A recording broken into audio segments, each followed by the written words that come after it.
Hello, അസ്സലാമലൈക്കും. അപ്പം ഞങ്ങളെ ഇന്നത്തെ വീഡിയോയിലേക്ക് എല്ലാവർക്കും സ്വാഗതം. വീഡിയോ ഇഷ്ടപ്പെട്ടാൽ ലൈക്ക് ചെയ്യുക, ഷെയർ ചെയ്യുക, സബ്സ്ക്രൈബ് ചെയ്യുക. അപ്പം ഞാനന്ന് VFSക്ക് പോയൊരു വീഡിയോ ഇട്ടിരുന്നു. അന്നേ ദിവസം തന്നെയാണ് ഈ വീഡിയോയും ഷൂട്ട് ചെയ്തിട്ടുള്ളത്. അപ്പോൾ VFSന്ന് ഞങ്ങൾ നേരെ ഹൈലൈറ്റ് മാൾക്കാണ് പോയത്. അപ്പോൾ ഹൈലൈറ്റ് മാൾക്ക് പോയ വീഡിയോ ആണ് ഇന്നത്തെ വീഡിയോ. അപ്പോൾ എല്ലാവരും വീഡിയോ ഫുള്ളായിട്ട് കാണണം. അപ്പോൾ ഹൈലൈറ്റ് മാൾ ഞാൻ കണ്ടിട്ടുണ്ടെന്നുണ്ടായിരുന്നില്ല. ഞങ്ങൾ ആദ്യമായിട്ട് തന്നെയാണ് ഹൈലൈറ്റ് മാൾ കാണുന്നത്. അപ്പോൾ ഇപ്പോൾ VFSക്ക് പോകണവർക്ക് ഒരു ഉപകാരം ഉണ്ട്. എന്താണെന്ന് വെച്ചിട്ടുണ്ടെങ്കിൽ VFS പോകണവർക്ക് ഈ ഹൈലൈറ്റ് മാൾ അതിൻ്റെ തൊട്ടടുത്താണ്. തൊട്ടടുത്തെന്ന് പറഞ്ഞാൽ അത്ര അടുത്താണ്. അപ്പോൾ നമുക്ക് അതും കണ്ടുപോരാം. സമയമുള്ളവർക്കൊക്കെ ആണെങ്കിൽ അതിലൊന്ന് കയറി അതൊക്കെ ഒന്ന് കണ്ടുപോരാം. അപ്പം ഞങ്ങളന്ന് ഹൈലൈറ്റ് മാൾ പോയി, ഹൈലൈറ്റ് മാൾ കണ്ട് പിന്നെ അതിൻ്റെ ശേഷം ഞങ്ങൾ ബീച്ചിൽ പോയി. അവിടെ ഒരുപാട് സമയം ഇരുന്ന് പിന്നെ അവിടെ തന്നെ ഞങ്ങളൊരു ഗാർഡൻ കണ്ടു. അപ്പോൾ അത് പോയി. അപ്പം അങ്ങനെ എല്ലാതും ഒരു ദിവസം തന്നെയായിരുന്നു കേട്ടോ. അപ്പോൾ അതാ ഹൈലൈറ്റ് മാളിലേക്ക് ഞങ്ങൾ കയറി പോവാണ്. രാവിലെ തന്നെ ആയതുകൊണ്ട് വലിയ തിരക്കൊന്നും ഉണ്ടായിരുന്നില്ല. ഞങ്ങൾ 11:15 ഞങ്ങൾ അവിടെ നിന്ന് ഒഴിവായി പോയി നിൽക്കണേ. അപ്പം തന്നെ ഞങ്ങൾ ഇതിലേക്ക് പോയി. പിന്നെ ഇതിൻ്റെ ഫുള്ള് എല്ലായിടും ഞങ്ങൾ കണ്ട്, എല്ലായിടത്തും കൂടി നടന്ന് എല്ലാം നോക്കിക്കണ്ടതിന് ശേഷം പിന്നെ ഞങ്ങളവിടെ നല്ല തണുപ്പുള്ള സ്ഥലം ഉണ്ടായിരുന്നു. അവിടെ കുറേ നേരം വന്നിരുന്ന് പിന്നെ കുറേ ഫോട്ടോ ഒക്കെ എടുത്തു കേട്ടോ. അവിടെ വന്നിരുന്നിട്ട് അപ്പം റിഹാനയ്ക്ക് കയറി പോകുമ്പോൾ തന്നെ ആ കുട്ടി ആ കാർ ഓടിക്കണത് കണ്ട്. അപ്പം തന്നെ ഓനിക്ക് കാർ ഓട്ടണം എന്ന് പറഞ്ഞു. പോവാനാകുമ്പോഴത്തേനും ഓട്ടാന്ന് പറഞ്ഞു. പക്ഷേ അതൊന്നും എനിക്ക് പോരാ, ഓനിക്ക് അപ്പം തന്നെ ഓട്ടണം എന്ന് പറഞ്ഞു. അപ്പോൾ അവിടെ തന്നെ നിൽക്കുകയായിരുന്നു ഓന് കേട്ടോ. അപ്പം ഞങ്ങൾ ഇനി അപ്പുറത്തും ഉണ്ട് കാർ എന്നൊക്കെ പറഞ്ഞിട്ട് അപ്പോൾ അവിടെ നിന്ന് അങ്ങനെ പിടിച്ചുകൊണ്ട് പോയതാണ് കേട്ടോ. കണ്ടിട്ട് തന്നെ ഉള്ളൂ കേട്ടോ. ഞങ്ങളൊന്നും വാങ്ങിച്ചിട്ടൊന്നുമില്ല. പക്ഷെ ഫുള്ള് എല്ലാം ഞങ്ങൾ നടന്ന് കണ്ടു. കാണാൻ നല്ല ഭംഗിയുണ്ടായിരുന്നു. ഞങ്ങളെല്ലാവരും നടന്നങ്ങനെ കണ്ടു. VFSക്ക് പോയപ്പോൾ ഞങ്ങൾ പോയ കാരണം തന്നെ ഇതിനൊക്കെ വേണ്ടിയിട്ടായിരുന്നു. കാക്കൂൻ്റെ എന്ന് വെച്ചാൽ ഞങ്ങളും പോയത് ഇതിനൊക്കെ വേണ്ടി തന്നെയായിരുന്നു. അല്ലാതെ ഇപ്പം നമ്മളങ്ങനെ പോവില്ല. പിന്നെ ഞങ്ങളെ ആങ്ങളെയാണ്, എൻ്റെ ആങ്ങളെയാണ് കൊണ്ടുപോകാനുള്ളത്. അപ്പോൾ ഓന് ഇപ്രാവശ്യം വന്നപ്പോൾ ഓനിക്ക് 1 മാസത്തെ ലീവേ ആകണ്ടായിരുന്നുള്ളൂ. ആ 1 മാസത്തെ ലീവിന് വീടൊരു പെയിൻറ്റിങ്ങിനും കൊടുത്തത് കാരണം പിന്നെ എവിടേക്കും പോകാനായിട്ട് ഒഴിവുണ്ടായിരുന്നില്ല. പിന്നെ ഞങ്ങൾ കുറച്ച് അധികം സ്ഥലത്തൊന്നും പോയിട്ടില്ല. ഓനാണ് ഞങ്ങളെല്ലായിടത്തും കൂടി കൊണ്ടുപോകുന്ന ആൾ. എന്താണെന്ന് വെച്ചിട്ടുണ്ടെങ്കിൽ ഓൻ വണ്ടി എടുക്കും. അപ്പോൾ വണ്ടി എടുത്ത് കഴിഞ്ഞിട്ടുണ്ടെങ്കിൽ പിന്നെ എവിടേക്ക് പോകുമ്പോഴും എല്ലാവരും കൊണ്ടുപോകും. അപ്പം ഞങ്ങൾ താത്താടെ കുട്ടികളാണെങ്കിലും ഇവരാണെങ്കിലും ഞാനാണെങ്കിലും ഞങ്ങളെല്ലാവരും പോണത് ഓൻ്റെപ്പാണ്. ഓൻ തന്നെയാണ് ഞങ്ങളെ കൊണ്ടുപോകലും. പക്ഷെ ഇപ്രാവശ്യം ഞങ്ങൾക്ക് അതിനൊന്നും ഒഴിവ് കിട്ടിയിട്ടില്ല. പിന്നെയെന്ന് പറഞ്ഞാൽ ഇവർ വന്നു കഴിഞ്ഞാൽ നമുക്ക് പോകാൻ സ്വന്തമായിട്ട് വണ്ടിയില്ല. പിന്നെ ഇപ്പോൾ ഇത്രയും ദൂരത്തേക്കൊക്കെ നമ്മൾ ബസ്സിന് പോകണം, അല്ലെങ്കിൽ നമ്മളൊരു ഓട്ടോ വിളിച്ച് പോകണം.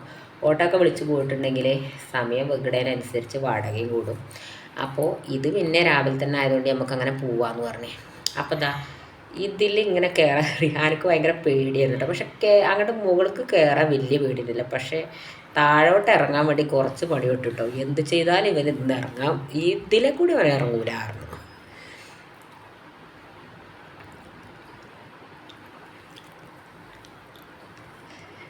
അങ്ങനെ ഞങ്ങൾ എല്ലായിടത്തും പോയി ഒരുപാട് നടന്നങ്ങനെ കണ്ടു കേട്ടോ.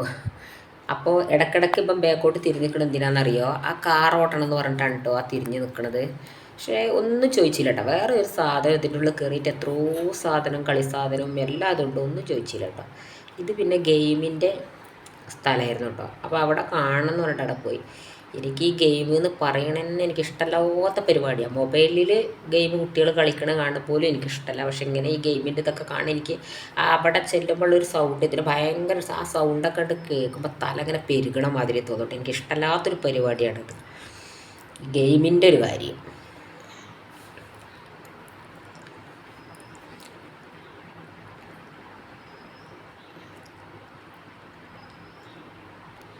എന്ത് വേണമെങ്കിലും പിന്നെ ഇതിൻ്റെ ഉള്ളിൽ കയറിയാൽ കിട്ടുമല്ലോ, എന്ത് വേണമെങ്കിലും ഉണ്ടാവും.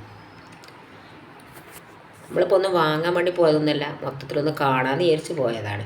എന്തായാലും നമ്മളിപ്പോൾ ഇതൊന്നും കാണാനായിട്ട് ഇപ്പോൾ കോഴിക്കോട്ടേക്ക് പോവില്ല.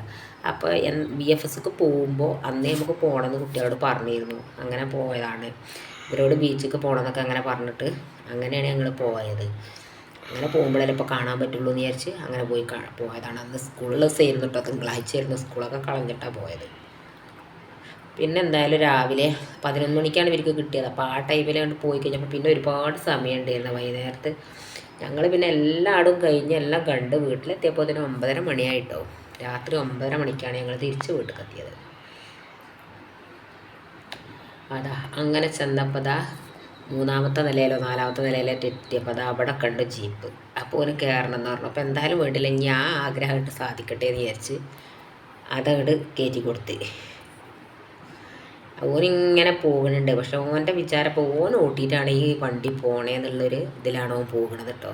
സത്യത്തിൽ ഓൻ്റെ അടുത്താണ് ഇവൻ്റെ അടുത്താണ് റിമോട്ട് കൺട്രോളിലാണ് പോണതെന്നൊന്നും വിചാരിക്കും. ഓൻ പോകുന്നത് സുഖമായിട്ട് ഓന് വിട്ടു പോകണ മാതിരി കേട്ടോ. ഞങ്ങളവിടെ നിൽക്കുന്നുണ്ട്, ഞങ്ങളെയൊന്നും നോക്കിയിട്ട് പോലില്ല കേട്ടോ. വണ്ടിൻ്റെ സ്റ്റേറിങ്ങിൽ തന്നെ ശ്രദ്ധ ഇങ്ങനെ കൊടുത്തിട്ട് ഇങ്ങനെ ഓട്ടിങ്ങനെ പോവാണ്. അത് ഓട്ടിയപ്പോഴാണ് എനിക്കൊരു സമാധാനമായത് കേട്ടോ. കുട്ടികൾക്ക് അങ്ങനത്തെയൊക്കെ അല്ലേ ആഗ്രഹം അല്ലേ. നമ്മൾ ചെറുപ്പത്തിലൊന്നും നമ്മളൊന്നും ഇതൊന്നും കണ്ടിട്ടില്ല, ഇങ്ങനെയൊന്നും പോയിട്ടില്ല, ഇങ്ങനെ ഒരു വണ്ടിയിലൊന്നും കയറിയിട്ടില്ല, ഒന്നും ഉണ്ടായിട്ടില്ല. അപ്പം നമ്മളെ മക്കൾക്ക് ഉണ്ടാവില്ല അല്ലേ. നമ്മളെ മാതിരി നമുക്ക് അന്ന് അങ്ങനെ ഒരു ഇതൊന്നും ഉണ്ടായിരുന്നില്ല. നമ്മളെ അമ്മമാർക്കും ഉപ്പാർക്കും ഒക്കെ പ്രാരാബ്ദങ്ങളല്ലായിരുന്നോ. അപ്പം അതുപോലെ ഇപ്പം നമ്മളെ മക്കളും ആവാൻ പറ്റില്ലല്ലോ. അതുകൊണ്ട് ഇങ്ങനെ നമുക്ക് പറ്റണ മാതിരി ഓരേ കൊണ്ട് പോവുക. പിന്നെ ഇപ്പോൾ സ്വന്തമായിട്ട് വണ്ടിയൊക്കെ ഉള്ളവർക്കാണെങ്കിൽ ഒരു 1000 റുപ്യേൻ്റെ എണ്ണ അടിച്ചാലും എവിടെ വേണമെങ്കിലും പോയി പോരാം. നമുക്ക് പിന്നെ അതൊന്നും ഇല്ലാത്തതുകൊണ്ട് പിന്നെ ബസ്സിന് പോകണം, അല്ലെങ്കിൽ പിന്നെ ഓട്ടോ വാടകയ്ക്ക് വിളിച്ചിട്ട് പോകണം. ഇതന്നെ ഉള്ളൂ നമുക്കുള്ള വഴി.